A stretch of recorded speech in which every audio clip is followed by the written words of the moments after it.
तो सर एक यूज़र की तरफ से आपके लिए एक सवाल है। ये पूछ रही हैं कि सर मेरा बेटा हर जगह से धागा निकालता रहता है, धागे से स्टीमिंग करता रहता है, so please help me. Steaming आप समझ रही हैं इसलिए आपने, या समझ रहे हैं इसलिए आपने लिखा है कि स्टीमिंग करते रहता है। एक वीडियो में हमने प्रैक्टिकल एक वीडियो डाला गया था। एक बच्चा जैसे कि वो एक रस्सी ले लिया, एक कोई धागा वगैरह लेके ऐसे ऐसे उसको पूरा नचाता था, या फिर जो बीड्स, एजुकेशनल बीड्स होता है उसमें जो रोप होता है जो लगाने वाला ये होता है, उसको लेके भी बच्चे नचाते हैं। कुछ बच्चे क्या करेंगे, कपड़े में से कुछ रेशा वगैरह उसमें से खींचते रहेंगे। तो ये सारी प्रॉब्लम्स जो होती हैं बच्चे में, ये टैक्टाइल स्टिमिंग का इशू है। जैसे हैंड फ्लैपिंग बच्चा कर रहा है, हैंड शेकिंग कर रहा है, कुछ बच्चे क्या करते हैं कि ऐसे ऐसे ये करेंगे, कुछ आई लैशेस को ये करेंगे। ये सारी इशूज जो हैं ये टैक्टाइल स्टिमिंग का इशू है। किसी में टैक्टाइल सीकिंग नेचर हो रहा है, किसी में क्या होता है कि उससे ज़्यादा कुछ कुछ बच्चों में टैक्टाइल डिफेंसिवनेस का नेचर अगर होता है तो टच से वो बचते हैं, लेकिन टैक्टाइल सीकिंग नेचर अगर होगा तो वो अलग अलग चीज़ों को टच करना चाहते हैं।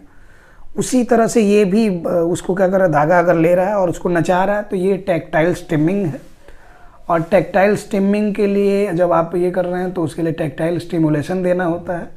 डिफरेंट डिफरेंट टेक्सचर का मैट आप ले सकती हैं और उसको उस पर, जैसे कि एक हमारा जो डोर मैट वगैरह आता है तो कोई ग्रास वाला आता है, कोई फर वाला आता है, इसी तरह से अलग अलग, कोई हार्ड प्लास्टिक का होता है, उसमें अलग अलग टेक्सचर्स के वो ले लेने होते हैं और उस पे हाथ रब करवाना। तो वो ये हैंड का हो गया टैक्टाइल स्टिमुलेशन। पैर के लिए क्या करना होता है कि कभी गर्म पानी में पैर डला दिया, कभी ठंडे पानी में डलवा दिया। इसके अलावा उसको क्या, कभी मिट्टी पे चला रहे हैं, कभी पत्थर पे चला रहे हैं, कभी सैंड वगैरह पे चला रहे हैं, ग्रास वगैरह पार्क में अगर जाते हैं तो वहाँ ग्रास है तो इन सब पे चलाएंगे तो ये टैक्टाइल स्टिमुलेशन होता है। तो ये नेचुरली आपको आसपास में अपने मिल जाएंगी ये चीज़ें। उस पर आप बच्चे को चलाएं, उस पर और हैंड वगैरह को रब करवाएं। तो घर में ही बहुत सारी चीज़ें होती हैं, बाहर से खरीदने की ज़रूरत नहीं। घर में जैसे हमारा स्क्रबर है एक, वो भी टेक्सचर अलग दे रहा है। स्पंज अगर कहीं से मिल जाए तो स्पंज जो होता है वो रुई जो गद्दे वगैरह में होता है वो भी ये कर सकते हैं, वो भी टैक्टाइल स्टिमुलेशन। इसके अलावा लूपा एक आता है वो बॉडी रब करने के लिए। वो इस तरह के अलग अलग टैक्टाइल स्टिमुलेशन की चीज़ें आपके आसपास में ही हैं। उन सबको लेके उससे हाथ और पैर पे ये करें, धीरे धीरे वो प्रॉब्लम ख़त्म हो जाएगी। अभी मेरे पास आप देखेंगे ये जो है, ये ग्रास वाला जो कारपेट होता है, आर्टिफिशियल ग्रास वाला कारपेट, तो ये जनरली आपको फर्निशिंग के स्टोर में कहीं भी मिल जाएगा। तो इसको हम यहाँ पे रख देते हैं और इस पर हाथ रखते हैं तो एकदम सॉफ्ट सा फील हो रहा। तो ये एक अलग फील दे रहा, आँख बंद करके भी ये करते एक अलग टेक्सचर का फील दे रहा। तो एक तो ये हो गया मैट, ये एक अलग टेक्सचर हो गया। अभी इसी को आप एक बार उलट दें। मैंने उलट दिया, आप देख रहे हो पीवीसी का पूरा ये है, इसका लेयरिंग है, कोटिंग है। इस पे हाथ रखेंगे, ये पूरा रफ है। ये इसलिए दिया जाता है कि पानी वगैरह से सड़े नहीं। जनरली इसको बालकनी में या फिर अहाते वगैरह में लगाया जाता है, कैंपस वगैरह में, तो ये पानी से ख़राब नहीं हो। तो इसलिए अब इस पे हाथ रखेंगे, ये अलग टेक्सचर दे रहा। तो दो टेक्सचर तो इसी में होगा। दो टेक्सचर का काम आपका यही कर जाएगा, हाथ से ये करने का या फिर पैर से चलने का, उलट के चलाएंगे, दो तरह का टेक्सचर ये हो गया। अभी इसको साइड करते हैं। एक ये देखेंगे, ये भी आपको मिल जाएगा, डोरमैट के तौर पे यूज होता है। आप लोग देख सकते हैं क्लियरली इसको, डोरमैट के तौर पे ये यूज होता है। ये काफ़ी मुलायम सा है, पैडेड सा है, तो ये भी एक अलग टेक्सचर का काम करेगा।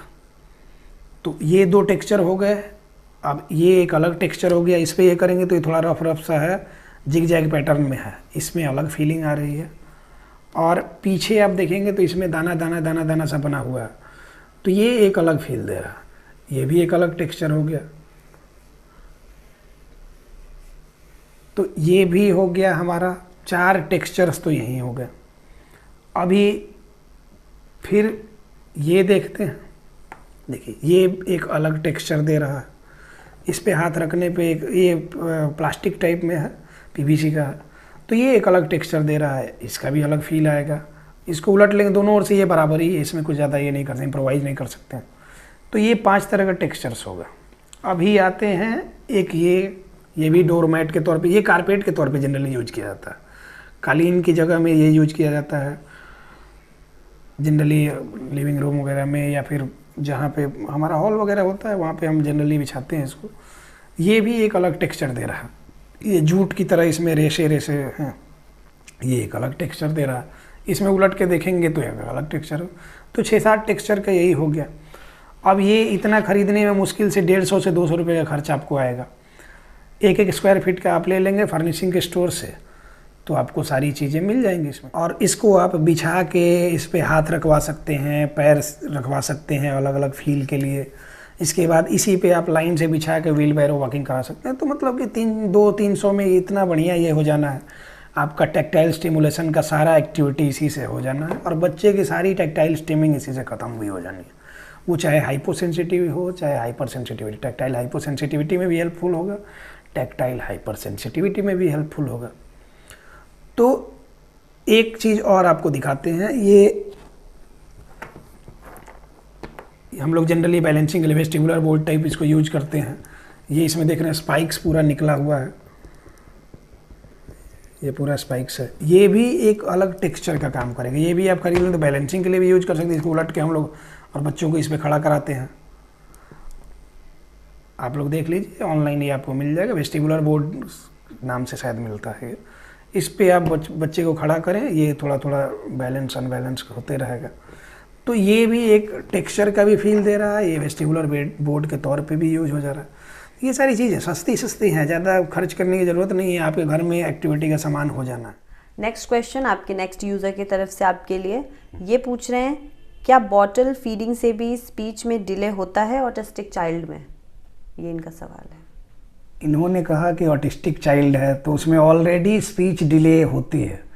ऑटिस्टिक चाइल्ड है तो उसमें सोशल कम्युनिकेशन डिसऑर्डर होता है, और सोशल कम्युनिकेशन डिसऑर्डर होने की वजह से क्या होता है कि सोशल इंटरेक्शन में प्रॉब्लम आ रही है, और जब उसमें प्रॉब्लम आ रही है तो बच्चा लोगों के साथ इन्वॉल्व नहीं हो रहा है, बाहर का उसको एक्सपोजर नहीं मिल रहा है, नई नई चीज़ों को एक्सप्लोर नहीं कर पा रहा। तो जब उसके पास उतने सारे नई नई चीज़ों का एक्सपोजर नहीं होगा, नए नए वर्ड्स उसको नहीं पता होंगे, तो फिर ऑलरेडी स्पीच में डिले होगी। अब रही बात कि और सारे फैक्टर्स क्या क्या हैं कि जो कि उसको डिले कर सकते हैं, या फिर अगर स्पीच आए भी 1-2 वर्ड का तो उसको कम्युनिकेट नहीं कर पा रहा, एक प्रॉपर लैंग्वेज नहीं डेवलप कर पा रहा, या फिर ओरोमोटर डेफिसिट वगैरह डेवलप कर रहे हैं। तो बॉटल फीडिंग अगर लंबे टाइम तक आप कर रहे हैं तो बॉटल पे तो रखना नहीं चाहिए। 2.5-3 साल के बाद, 2.5-3 साल के बाद से बच्चे को बॉटल छुड़ा दिया जाता है।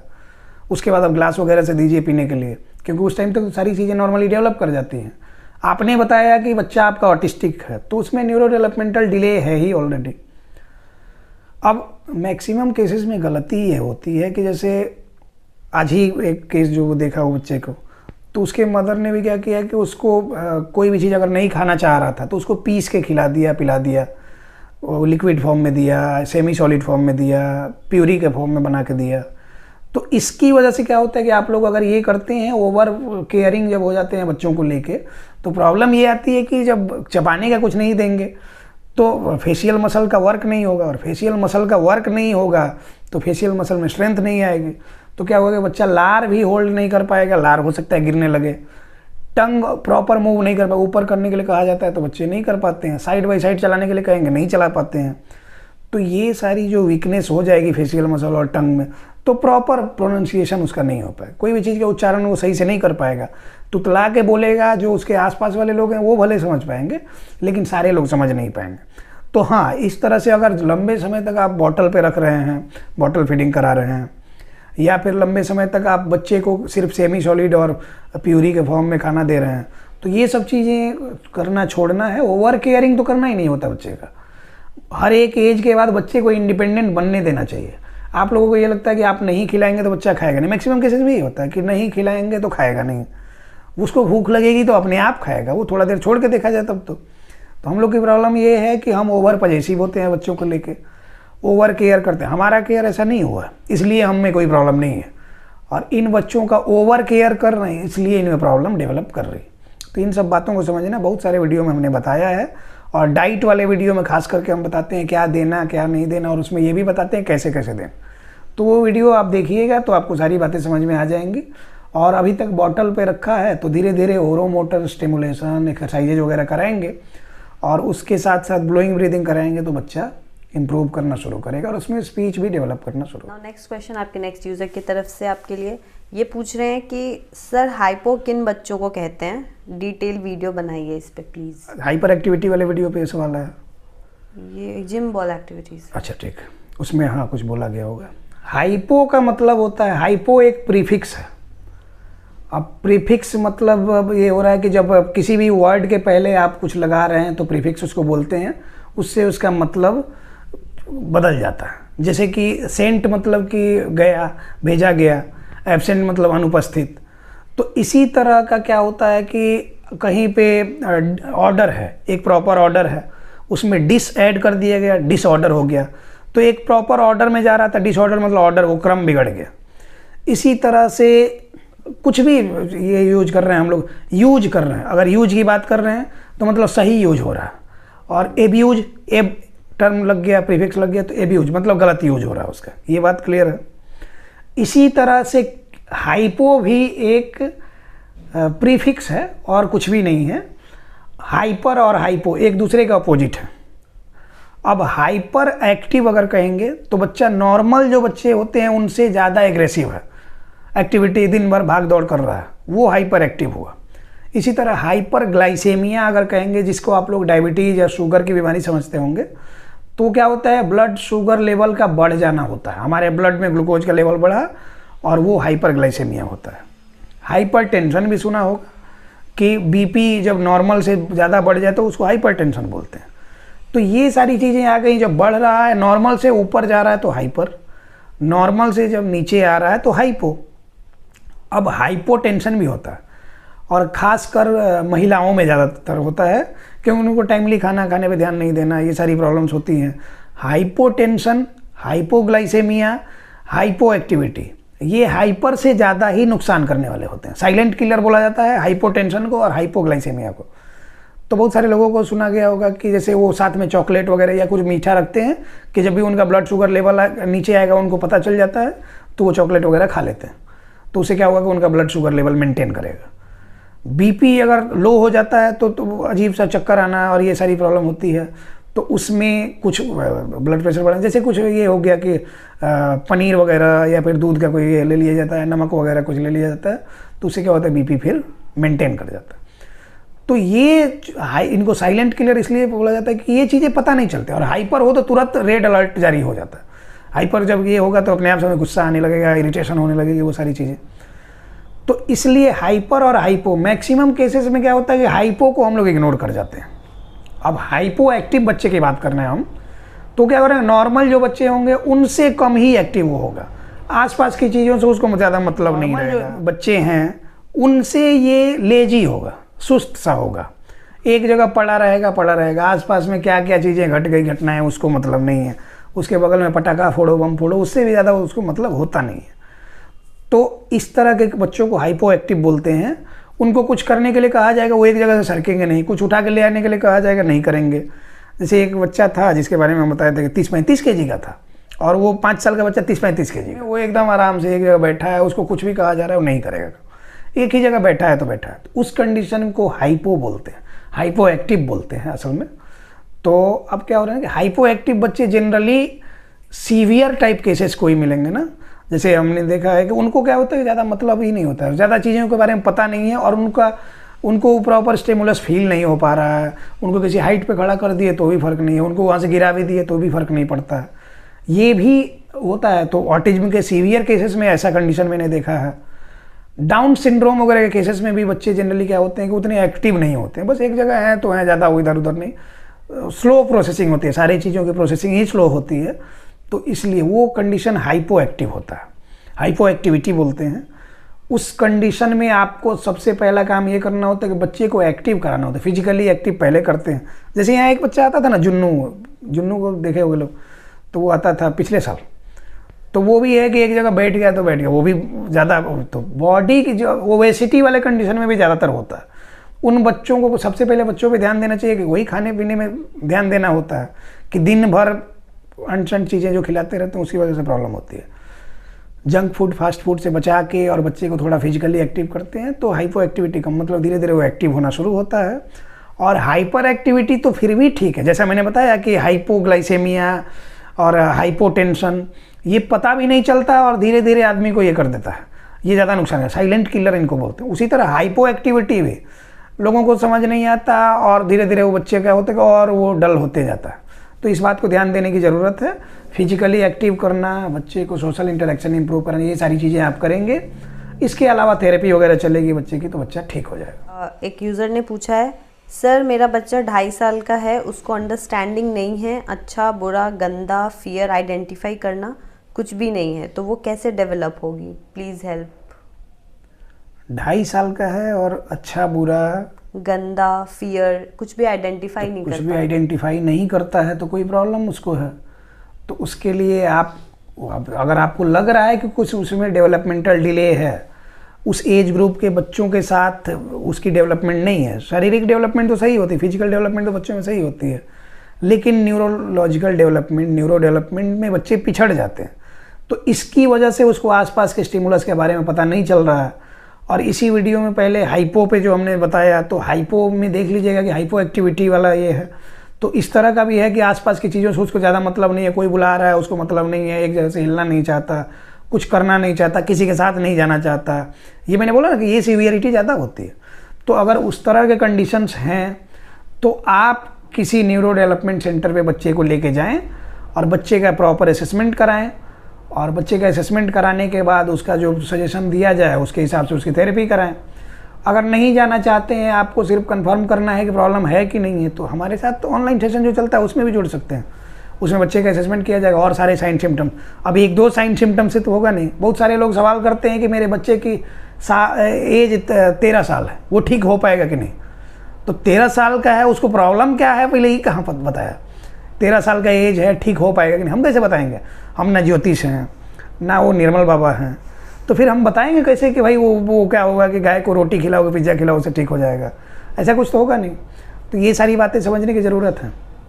जब भी लगे कि बच्चे में कोई प्रॉब्लम है, डाउट भी अगर हो रहा है, तो एक कंफर्म एक बार असेसमेंट कराने में कोई कुछ जाता नहीं है। नहीं तो समय निकल जाए, 2.5 साल की एज है तो ठीक है, अब समय ज़्यादा निकल जाएगा, हो सकता है कि ऑटिज्म वगैरह डेवलप कर जाए, तो फिर क्लासिकल ऑटिज्म डेवलप करेगा तो प्रॉब्लम होगी।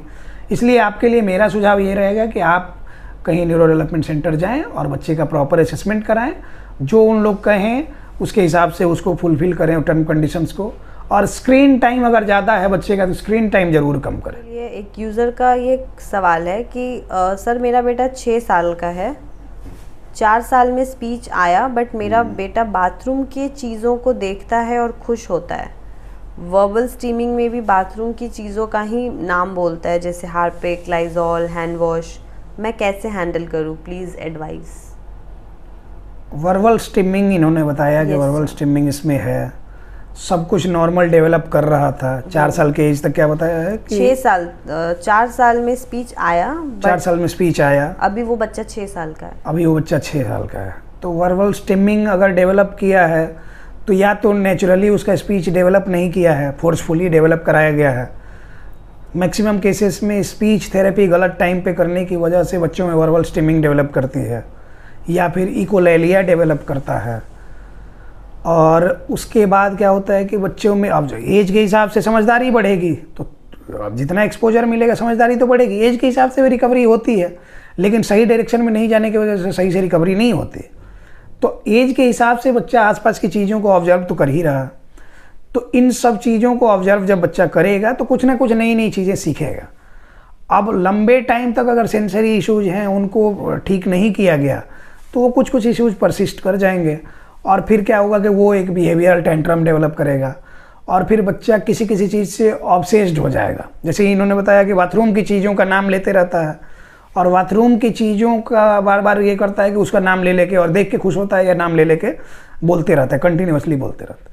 तो वो उन चीज़ों से ऑब्सेस्ड हो चुका है, और जब इरिटेट होगा तब वो, जब एक्साइटेड होगा तब इन सारी चीज़ों का वो नाम लेगा। तो उस टाइम में सिर्फ आप ये कर सकती हैं, अगर खुद से करना है तो उसको डाइवर्ट करना है, आपको दूसरे और उसको डाइवर्ट करना है। बच्चे को डाइवर्ट करने के लिए कोई सेंसरी स्टिमुलस का यूज कर सकती हैं। जैसा इन्होंने बताया कि बाथरूम की चीज़ों को देख के बच्चा बार बार उसको ये कर रहा है, तो वो ऑब्सेसिव उसका नेचर हो सकता है। ऑब्सेसिव कंपल्सिव नेचर बच्चों में मिलता है जनरली, और वो मैंने जैसा बताया कि स्टार्टिंग में अगर बच्चे को प्रॉब्लम है, हमने इग्नोर किया या फिर मैक्सिमम लोग वीडियो देख देख के करने के चक्कर में सही चीज़ें नहीं कर पाते हैं। तो जिन चीज़ों पे काम किया वो डेवलप किया, जिन चीज़ों पे सही से काम नहीं वो डेवलप नहीं किया। प्रॉब्लम यही है। अब रही बात कि अगर बच्चे को और भी इश्यूज हैं तो फिर आप बच्चे को कहीं लेके जाएं, न्यूरो डेवलपमेंट सेंटर लेके जाएं, बच्चे का प्रॉपर असेसमेंट करा के उसका ट्रीटमेंट करवाएं, उसका थेरेपी करवाएं। और नहीं तो घर पे तब तक के लिए अगर कभी कभार कर रहा है, रैंडमली वो चीज़ें आ रही हैं, तो उसको डाइवर्ट करना है सेंसरी स्टिमुलस दे के। जैसे कि अगर वो उस तरह का कर रहा है, थोड़ा सा पानी लिया मुंह में फेंक दिया, उससे भी क्या होगा, डाइवर्ट हो जाएगा। आइस क्यूब लिया, उसके कपड़े में कहीं डाल दिया, बॉडी में टच करेगा, या इधर लगा दिया, इधर टच करा दिया, तो उससे क्या होगा कि वो चीज़ें भी उससे भी उधर से वो डाइवर्ट हो जाएगा, तो वो उसके दिमाग से वो चीज़ें निकल जाएंगी। मैक्सिमम स्टिमिंग के इश्यूज कब होते हैं, कब एग्रेवेट करते हैं, जब बच्चे को अकेले छोड़ा जाएगा ना, और जैसे ही अपने आप में खोएगा तो अपने खालीपन को भरने के लिए कुछ ना कुछ उस तरह का करेगा। वो चाहे वर्बल हो, विजुअल हो, टैक्टाइल स्टिमिंग हो, ये सारी चीज़ें वो खालीपन को भरने के लिए मुंह बनाएगा, आँख से तिरछा देखेगा। अगर मिरर वगैरह के सामने भी अगर बच्चा खड़ा होकर कुछ ये कर रहा है, उस चीज़ को भी रोकना होता है। तो ये बस सेंसरी स्टिमुलस दे के आप बच्चे को कंट्रोल कर सकते हैं। प्रॉब्लम ज़्यादा हो तो उसके स्पेशलिस्ट के पास जाना चाहिए, उनसे सही सजेशन लेना चाहिए कि आपको क्या करना है। और हमारे साथ जो लोग जुड़ना चाहते हैं तो ऑनलाइन पूरी दुनिया भर के लिए है हमारा सेशन, तो उसमें आप लोग चाहें तो जुड़ सकते हैं।